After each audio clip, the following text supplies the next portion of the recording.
Bharatiya Janata party દ્વારા સ્થાનિક સ્વરાજ્યની ચૂંટણી માટે સેન્સ લેવાની પ્રક્રિયા હાથ ધરવામાં આવી છે। સતત આજે બીજો દિવસ છે જ્યારે સેન્સ લેવામાં આવી રહી છે। ચારેય ઝોનમાં આ સેન્સ લેવાની પ્રક્રિયા ચાલી રહી હોય તેમાં વડોદરા શહેર ભારતીય જનતા પાર્ટીના મહામંત્રી રમેશ પટેલ ચારેય ઝોનમાં પહોંચ્યા હતા। નિરીક્ષકો સાથે તેમણે મુલાકાત કરી હતી અને ત્યારબાદ તેમના દ્વારા આ મામલે પ્રતિક્રિયા આપતા જણાવવામાં આવ્યું કે ભારતીય જનતા પાર્ટી એ વિકાસ અને વિરાસતની પાર્ટી છે। પોતાની લાગણી હોય અને એટલા માટે દાવેદારો સેન્સ આપવા માટે પહોંચ્યા છે।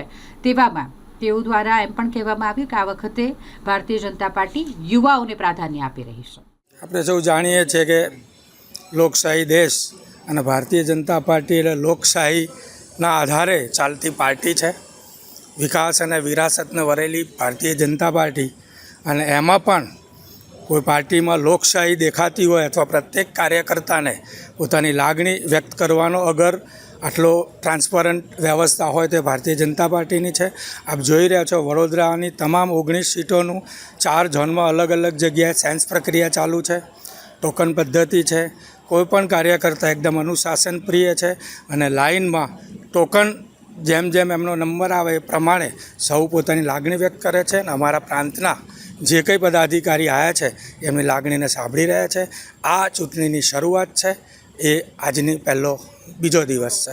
યુવાઓને કેટલી પ્રાધાન્ય આપવામાં આવે?